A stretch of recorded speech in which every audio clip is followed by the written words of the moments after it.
بسم الله الرحمن الرحيم الحمد لله رب العالمين والصلاة والسلام على سيد الأنبياء والمرسلين وعلى آله وأصحابه أكرمين أجمعين أما بعد.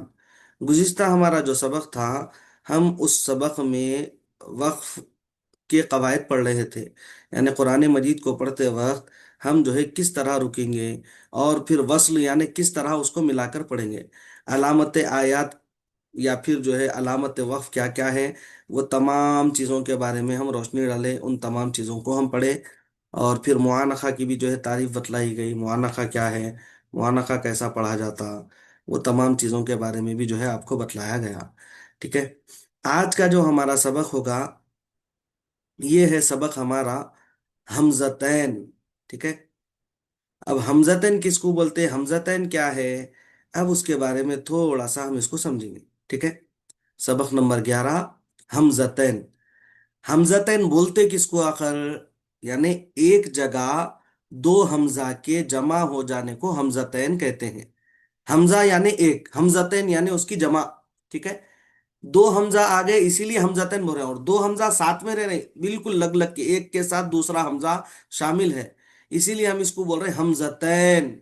ٹھیک ہے. حمزہ سنگولر اور حمزتین یہ پلورل، اس کو ذہن میں رکھ لیجیے. حمزتین یعنی دو حمزہ کا ایک ساتھ جمع ہو جانا. حمزہ کو تین طرح سے پڑھا گیا. حمزہ جب بھی آیا تو اس کو کیا کرے تین طریقے سے اس کو پڑھے. پہلا ہے تسہیل، یعنی بالکل آسان.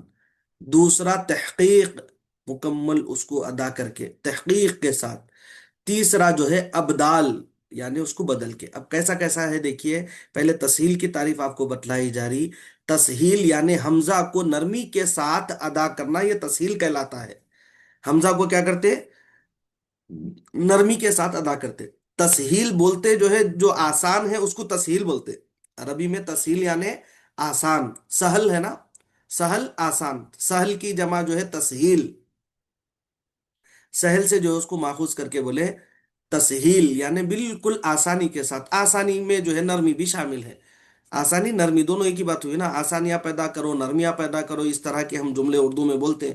تو اسی طرح جو ہے تسہیل یعنی حمزہ کو کیا کرنا ہے، بالکل نرمی کے ساتھ اس کو ادا کرنا ہے. عموماً حمزہ کو ہم سختی سے پڑھتے ہیں نا، تو اب یہاں پہ کیا کرنا ہے، حمزہ کو نرمی کے ساتھ ادا کرنا، اس کو بولیں گے تسہیل. دوسرا ہے تحقیق، یعنی حمزہ کو اس کے پورے صفات کے ساتھ ادا کرنے کا نام تحقیق ہے. حمزہ کو کیا کرنا، اس کے جو جو صفات ہے اس کے ساتھ اس کو ادا کرنا، یعنی اچھی ادائیگی اس کے اندر ہم کو جو ہے پیدا کرتے ہوئے ادا کرنا. یہ ہے اس کی تحقیق. جس طرح اس کو پڑھنے کا حق ہے اس طرح اس کو ادا کرنا، اس کو بولیں گے تحقیق. تیسرا ہے ابدال. ٹھیک ہے. ہم جو ہے اردو میں جو ہے بدل کا لفظ استعمال کرتے دیکھیں، یعنی ایک کام کو دوسرے کام سے بدلنا. بدل بدل ہوتا نا، کوئی بھی چیز کا ایک بدل ہوتا دیکھیے. نہیں، بدل چینج کرنا بولتے ہیں، نہیں، چینج کرنا بدلنا. بدل کی جمع ہے ابدال. ٹھیک ہے. بدل کی جمع ابدال.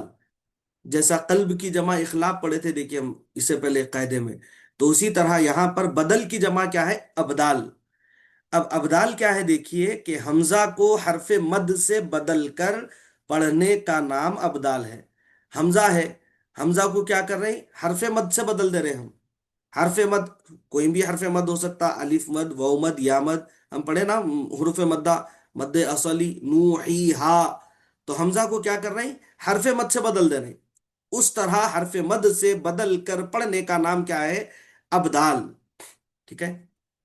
اب یہاں پر دیکھیے صاحب، ایک ہی کلمے میں دو حمزہ آ جائیں، کلمہ ایک ہے اس میں دو حمزہ اگر آ گئے، اس میں سے پہلا متحرک. متحرک کس کی تعریف آپ کو بتلائی گئی تھی، یعنی جس حرف پر حرکت ہو اس کو متحرک کہتے ہیں. زبر زیر پیش یہ حرکات ہوتے نا، یہ زبر زیر پیش اگر کسی حرف پر آ گیا تو اس کو بولتے ہیں متحرک.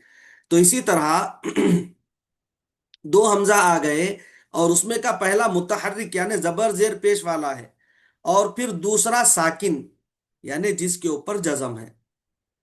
پہلا متحرک دوسرا ساکن ہو تو دوسرے حمزہ کو پہلے حمزہ کے موافق دوسرا جو حمزہ ہے اس کو کیا کریں گے، پہلے کے موافق اس طرح حرف مد سے اس کو بدل کر پڑھیں گے، دوسرے کو پہلے کے موافق کیا کریں گے، حرف مد سے بدل کر پڑھیں گے، یعنی پہلے حرف پر جو حرکت ہوگی اس اعتبار سے اس کو کیا کریں گے، حرف مد سے بدلیں گے ہم۔ جیسے کہ اب یہاں پر دو حمزہ ہے، دیکھیے الف کے نیچے زیر آ گیا، اس کو حمزہ بولیں گے ہم، یہ حمزہ ہے متحرک۔ دوسرا یہاں پر حمزہ اصلی، اس کے اوپر جو ہے جزم آ گیا، تو اس کو بولیں گے یہ ساکن۔ اب یہ ساکن حمزہ کو کیا کریں گے، متحرک حمزہ سے بدلیں گے۔ اصل میں یہ پڑھا جانے والا تھا ای تو نی، ای تو نی، یہ تھا یہ۔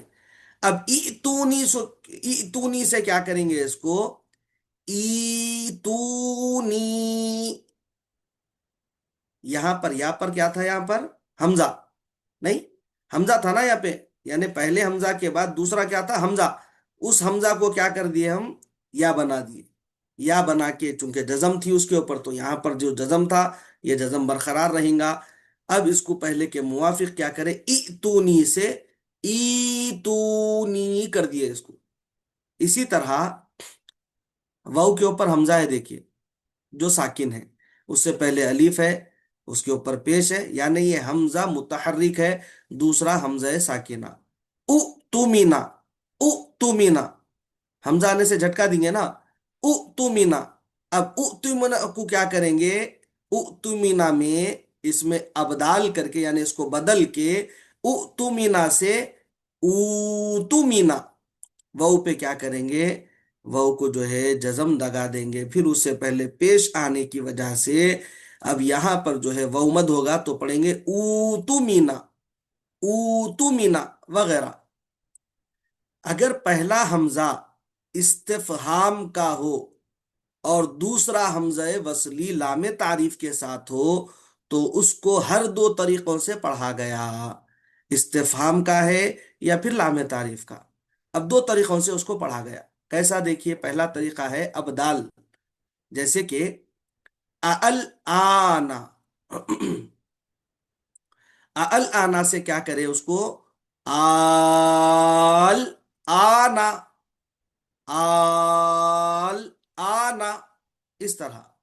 اسی طرح اللہ، اللہ، اللہ سے کیا کرے اس کو، اللہ، اللہ، اللہ، اسی طرح الذکرین، الذکرین سے الذکرین، الذکرین، اس طرح کرے پہلا طریقے میں۔ اب دوسرا طریقہ ہے تسہیل کا، دوسرا طریقہ تسہیل۔ اب تسہیل کے ساتھ اس کو کیسا پڑھا جائے گا، یعنی مد کیے بغیر دوسرے حمزہ کو ہلکا پڑھنا چاہیے، مد نہیں کریں گے۔ پہلے طریقے میں کیا کرے تھے، مد کرے تھے ہم، اب دوسرے طریقے میں کیا کریں گے، مد نہیں کریں گے بلکہ بغیر مد کے نرمی کے ساتھ بالکل ہلکا پڑھیں گے اس کو، جیسے کہ اَذَّكَرَيْنِ، اَذَّكَرَيْنِ، اَذَّكَرَيْنِ، ٹھیک ہے۔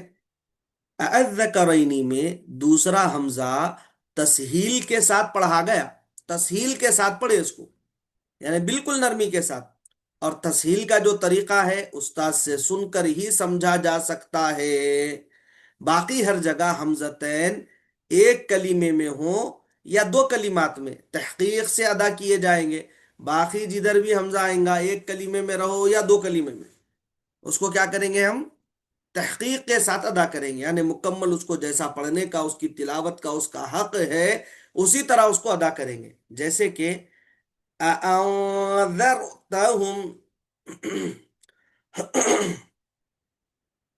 اَأَنذَرْتَهُمْ هَؤُلَاءِ إِن، هَؤُلَاءِ إِن، اس طرح کی مثالیں، بہت ساری مثالیں ہیں وغیرہ۔ اب نوٹ بتلا رہے ہیں کہ ایک مقام پر حمزہ ثانیہ میں، یعنی دوسرے حمزہ میں تسہیل مروی ہے، مروی یعنی تسہیل کی روایت ہے، جیسے کہ اعجمی.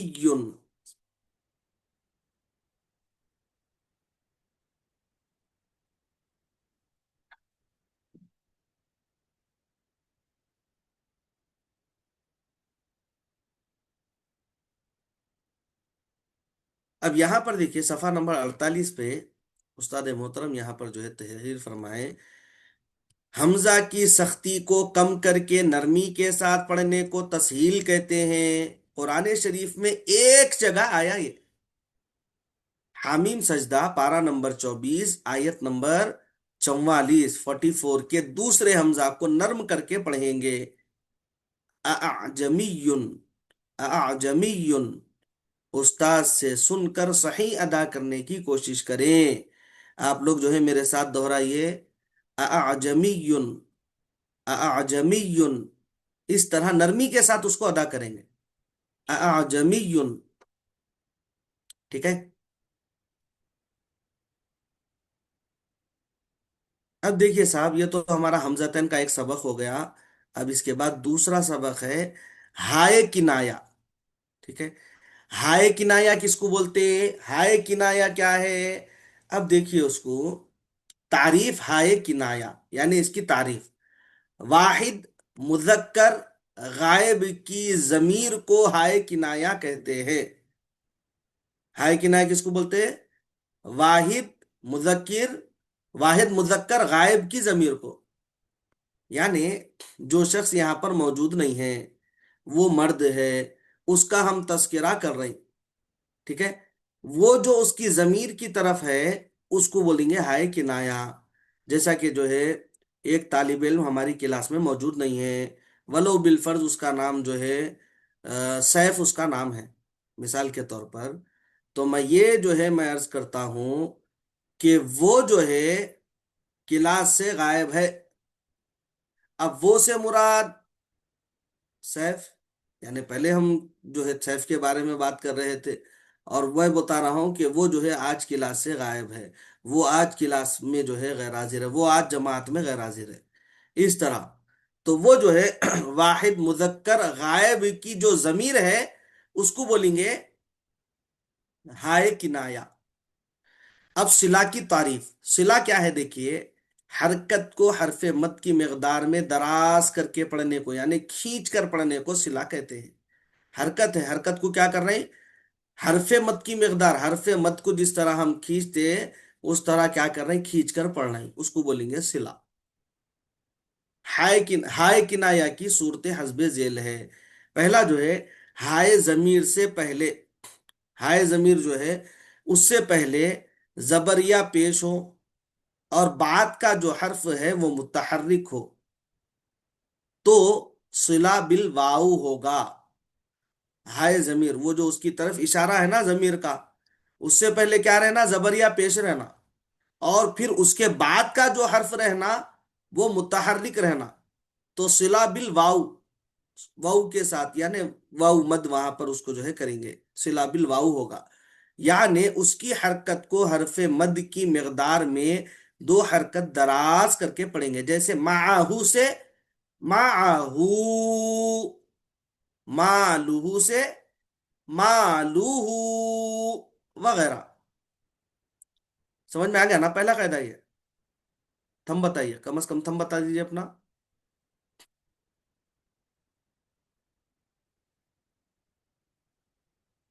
چلیے ٹھیک ہے، اب دوسرا قاعدہ دیکھیے، ہائے ضمیر سے پہلے، ہائے ضمیر ہے اگر اس سے پہلے اگر زیر ہو تو صلہ بال یا ہوگا، جو اس کا صلہ آئے گا وہ یا کی صورت میں، یعنی یا مد کے برابر یا مد ہوں گا وہاں پر، حرف مد جہاں پر آئیں گا وہ یا مد کریں گے، وہاں پر صلہ بال یا ہوگا، جیسے بی ہی سے بی ہی، وغیرہ۔ اب نوٹ بتلا رہے ہیں، اگر ہائے ضمیر سے پہلے یا بعد کا حرف ساکن ہو تو صلہ نہ ہوگا، ہائے ضمیر سے پہلے یا پھر اس کے بعد کا حرف ساکن ہو تو وہاں پر صلہ نہیں کریں گے، جیسے فی ہی سے، جیسے فی ہی، علیہ وغیرہ۔ لیکن پارہ نمبر 19 سورہ فرقان رکو نمبر 4 میں بروایت حفص رحمت اللہ علیہ صلہ بالیا مروی ہے، جیسے کہ فی ہی مہانا، فی ہی مہانا، یہاں پر اس طرح مروی ہے، دیکھیے میں آپ کو اس سے پہلے ہی بتایا وہ قواعد جو قرآن مقدسہ کے پڑھنے میں بالکل کم استعمال ہوتے، ان کو جو ہے بازو جو ہے پیج بارڈر جو جس کو بولتے رہا ہم، صفحے کے بازو میں جو جگہ رہتی ہے نا، وہاں پر ایک ایرو مارک رہتا، وہاں پر وہ قاعدہ لکھا ہوا رہتا، تو قرآن پڑھتے وقت جو ہے انشاءاللہ کنفیوز بھی نہیں ہوتے ہم، پریشان نہیں ہوتے، ارے بھائی اس کو کیسا پڑھنا بولے سرکار، نہیں ہوتے انشاءاللہ۔ اب یہاں پر اس کا دوسرا قاعدہ دیکھیے، نوٹ میں پہلا تو یہ پڑھ لیا ہم فی ہی مہانا، دوسرا ہے ہائے ضمیر سے پہلے یا کے سوا کوئی دوسرا حرف ساکن آ جائے، یا نہیں ہے مگر کوئی دوسرا حرف ہے اور وہ ہے ساکن، تو وہاں پر جو ہے ہائے ضمیر مضموم ہوگی، ہائے ضمیر مضموم یعنی پیش ہوں گا وہاں پہ، صلہ نہیں ہوں گا، جیسے ان ہوں، من ہوں، اس طرح جو ہے ہم اس کو ادا کریں گے، ٹھیک ہے۔ یہ دو جو ہے ہائے کنایا ہو گیا اور حمزتین ہو گیا۔ اب اس کے بعد جو ہمارا سبق ہے صاحب، وہ شروع ہوتا درس نمبر 13 میں ادغام، ٹھیک ہے۔ اب ادغام کیا ہے، ادغام کی کتنی قسمیں ہیں، پھر ادغام صغیر کی قسمیں کیا ہے، ادغام متجانسین کیا ہے، متقاربین کیا ہے، متماثلین کیا ہے، یہ تمام تعریفیں ہم کیا کریں گے انشاءاللہ آئندہ کلاس میں پڑھیں گے۔ پھر اس کے بعد صفات بھی ہم کو پڑھنا ہے، پھر اس کے بعد جو ہے بہت سارے جو ہے حروف کے مجموعہ جو ہے ہم کو پڑھنا ہے، اشمام موروم ہے، انشاءاللہ یہ سب اسباق جو ہے آئندہ کلاسز میں پڑھیں گے۔ اب انشاءاللہ جو ہے جو ادغام کا سبق ہے یہ ہم انشاءاللہ کل کی کلاس میں لیں گے۔ اب جو ہے آج جو ہمارا سبق ختم ہوا وہ جو ہے حمزتین، اور دوسرا کون سا تھا، ہائے کنایا، ٹھیک ہے۔ انشاءاللہ اس سبق کے ساتھ کوئی سوال کسی کا؟ جی، کوئی سوال ہے کسی کا، کچھ پوچھنا ہے؟ چلیے بہتر ہے، تو انشاءاللہ ہم کیا کریں گے کل کی کلاس میں جو ہے ادغام کے بارے میں پڑھیں گے، اور اگر کچھ آج کے سبق کے متعلق کچھ سوال اگر رہ گیا تو کل کی کلاس میں انشاءاللہ اس کو پورا کریں گے۔ دعا ہے الہ العالمین ہم کو جو ہے صحیح صحیح بات تجوید ہم کو قرآن کا پڑھنے والا بنا دے، الہ العالمین اللہ قرآن کا پڑھنا ہمارے لیے آسان فرما دے، الہ العالمین جس انداز میں تو نے قرآن کو نازل کیا مولا اسی انداز میں ہم کو پڑھنے والا بنا دے، پروردگار قرآن پر عمل کرنا ہمارے لیے آسان فرما دے، الہ العالمین مولا تیرے حبیب پاک صلی اللہ علیہ وسلم نے قرآن کے پڑھنے اور پڑھانے والوں کو خیر والے کہا ہے، الہ العالمین مولا ان خیر والوں میں جو ہے ہم کو شامل فرما دے، ان اچھے لوگوں میں ہم کو شامل فرما دے، الہ العالمین مولا قرآن سے نسبت ہم کو، قرآن سے اٹوٹ وابستگی عطا فرما، قرآن سے مضبوط ہم کو نسبت عطا فرما، الہ العالمین مولا قرآن کو پڑھتے پڑھاتے رہنے کی ہم کو توفیق عطا فرما، الہ العالمین مولا پروردگار عالم قرآن کے نور سے ہم کو منور فرما، قرآن کے نور سے ہمارے دلوں کو منور فرما، قرآن کے نور سے ہمارے آنکھوں کو منور فرما، قرآن کے نور سے ہمارے چہروں کو منور فرما، الہ العالمین قرآن کے نور سے ہماری سماعتوں کو منور فرما، قرآن کے نور سے پولا ہماری زبانوں کو منور فرما، الہ العالمین قرآن کا نور ہم کو عطا فرما، الہ العالمین قرآن کا نور ہم کو عطا فرما، الہ العالمین قرآن کی رحمتوں سے مالا مال فرما، الہ العالمین قرآن کی برکتوں سے مالا مال فرما، الہ العالمین قرآن کو ہمارے قبر کا مونس بنا دے، قبر کا ساتھی بنا دے، الہ العالمین قرآن کو محشر میں ہماری شفاعت کا ذریعہ بنا دے، محشر میں ہماری شفاعت کا ذریعہ بنا دے، الہ العالمین پروردگار بہتر سے بہتر انداز میں ہم کو قرآن کا پڑھنے والا بنا دے، قرآن کے پڑھنے کا جس طرح کا حق ہے مولا اسی طرح کے حق سے ہم کو پڑھنے کی توفیق عطا فرما، الہ العالمین مولا پروردگار قرآن کو سیکھنے کے صدقے الہ العالمین ہمارے گناہوں کو معاف فرما، ہمارے ماں باپ کے گناہوں کو معاف فرما۔ الہ العالمین پروردگار تمام امت محمدیہ کے گناہوں کو معاف فرما۔ الہ العالمین ہماری مغفرت فرما دے، ہمارے ماں باپ کی مغفرت فرما دے، تمام امت محمدیہ کی مغفرت فرما دے۔ الہ العالمین ہم کو نیک توفیق عطا فرما، پروردگار نیک توفیق عطا فرما، نیک ہدایت عطا فرما، نیک توفیق سے مالا مال فرما، نیک ہدایت سے مالا مال فرما۔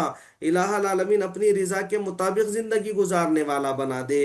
الہ العالمین دین اسلام پر عمل پیرا ہونے والا بنا دے، دین پر چلنا ہمارے لیے آسان فرما دے۔ الہ العالمین ہم کو دین کی سمجھ عطا فرما، الہ العالمین دین کی سمجھ عطا فرما، پروردگار ہم کو دین کی سمجھ عطا فرما۔ الہ العالمین ہمارے دلوں کو دین کی جانب پھیر دے، ہمارے دماغوں کو دین کی جانب پھیر دے۔ الہ العالمین مولا دین کا کام کرنے کی توفیق عطا فرما، تبلیغ دین میں ہم کو حصہ لینے کی توفیق عطا فرما۔ الہ العالمین مولا اپنے پیاروں کے راستے پر ہم کو چلنے کی توفیق عطا فرما، انعام یافتہ بندوں کے راستے پر چلنے والا بنا دے۔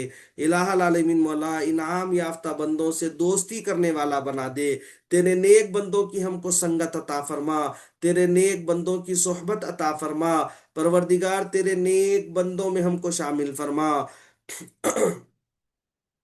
الہ العالمین پروردگار تیرے نیک بندوں میں ہم کو شامل فرما۔ الہ العالمین گناہ صغیرہ سے ہماری حفاظت فرما، گناہ کبیرہ سے ہماری حفاظت فرما، ہر قسم کے گناہ سے ہماری حفاظت فرما۔ الہ العالمین بار الہ جھوٹ سے ہماری حفاظت فرما، چغل خوری سے ہماری حفاظت فرما، غیبت سے ہماری حفاظت فرما۔ الہ العالمین ہر قسم کے گناہوں سے ہماری حفاظت فرما، پروردگار زبان کے گناہوں سے ہماری حفاظت فرما، گالی گلوچ سے ہماری حفاظت فرما۔ الہ العالمین زبان کے گناہوں سے ہماری حفاظت فرما، الہ العالمین کینہ کپٹ سے ہمارے دلوں کی حفاظت فرما، حسد سے ہماری حفاظت فرما۔ الہ العالمین ہمارے دلوں کو حسد سے پاک فرما دے، کینہ کپٹ سے ہمارے دلوں کو پاک فرما دے۔ الہ العالمین ہماری آنکھوں کو برائی دیکھنے سے محفوظ فرما، برائی دیکھنے سے ہمارے آنکھوں کی حفاظت فرما، برائی دیکھنے سے ہماری آنکھوں کی حفاظت فرما، ہماری آنکھوں کی حفاظت فرما، آنکھوں کے جملہ گناہوں سے ہماری آنکھوں کی حفاظت فرما۔ الہ العالمین برا سننے سے ہمارے کانوں کی حفاظت فرما، کانوں کے گناہوں سے ہمارے کانوں کی حفاظت فرما۔ الہ العالمین گندی چیزیں سونگھنے سے ہمارے ناک کی حفاظت فرما۔ الہ العالمین برے کاموں کی طرف پکڑنے سے، برے کاموں کو چھونے سے ہمارے ہاتھوں کی حفاظت فرما۔ الہ العالمین ہاتھوں کے جتنے گناہ ہیں تمام گناہوں سے ہمارے ہاتھوں کی حفاظت فرما، ہر قسم کے گناہ سے ہمارے ہاتھوں کی حفاظت فرما۔ الہ العالمین مولا ہر گناہ کی طرف بڑھنے والے قدموں سے ہم پناہ مانگتے ہیں مولا، پروردگار ہمارے پیروں کی حفاظت فرما کہ وہ کسی برائی کی طرف چل کر نہ جائیں، پروردگار ہر قسم کے برائی کی طرف بڑھنے سے ہمارے قدموں کی، ہمارے پیروں کی حفاظت فرما۔ الہ العالمین مولا حلال رزق عطا فرما، اکل حلال کھانے اور کھلانے کی توفیق عطا فرما۔ الہ العالمین ہم کو غنا کی توفیق عطا فرما، سخاوت کی توفیق عطا فرما۔ الہ العالمین سخی انسانوں میں ہم کو شامل فرما دے، الہ العالمین سخی انسانوں میں ہم کو شامل فرما دے۔ عثمان غنی کی غنا کا صدقہ عطا فرما، عثمان غنی کی سخاوت کا صدقہ عطا فرما۔ الہ العالمین سچائی کو ہماری زبانوں پر الہ العالمین قائم فرما دے، الہ العالمین سچ بولنے کی ہم کو توفیق عطا فرما، جھوٹ سے ہماری حفاظت فرما۔ حضرت ابوبکر صدیق رضی اللہ عنہ کی الہ العالمین صداقت کا صدقہ عطا فرما۔ الہ العالمین مولا ہر کام میں عدل کرنے والا بنا دے، انصاف کرنے والا بنا دے۔ حضرت عمر فاروق رضی اللہ عنہ کی الہ العالمین مولا عدالت کا صدقہ عطا فرما۔ الہ العالمین مولا ہم کو شجاعت عطا فرما، الہ العالمین حیدر کرار کی شجاعت کے صدقے الہ العالمین ان کی شجاعت کا ہم کو صدقہ عطا فرما۔ الہ العالمین مولا دین اسلام پر عمل کرنا ہمارے لیے آسان فرما دے، دین اسلام پر چلنے والا بنا دے۔ الہ العالمین پروردگار عالم عزت کی زندگی ایمان والی موت عطا فرما۔ الہ العالمین جتنے مسلمان پریشان حال ہیں مولا سب کی پریشانیوں کو دور فرما۔ ہم میں جن کے والدین دنیا سے گزر چکے ہیں ان کی مغفرت فرما، خصوصاً میرے والد بزرگوار کی جنتی درجات میں بلندیاں عطا فرما، جنت الفردوس و علیین میں اعلیٰ سے اعلیٰ مقامات پر ان کو فائز فرما۔ الہ العالمین خصوصاً ہم میں جن کے والدین باحیات ہیں مولا ان کو صحت عطا فرما، تندرستی عطا فرما، عافیت عطا فرما، خصوصاً میری والدہ کو مولا صحت عطا فرما، تندرستی عطا فرما، عافیت عطا فرما، مولا ان کے عمر میں برکت عطا فرما، ان کے رزق میں برکت عطا فرما، بے اولادوں کو اولاد عطا فرما، جن کو تو نے اولاد عطا فرمائی اپنی اولاد کی اچھی تربیت کرنے کی توفیق عطا فرما۔ پروردگار ہماری اولادوں کو اور ہم کو دین کا خادم بنا دے، حضور کا سچا عاشق بنا دے، غلام پنجتن بنا دے۔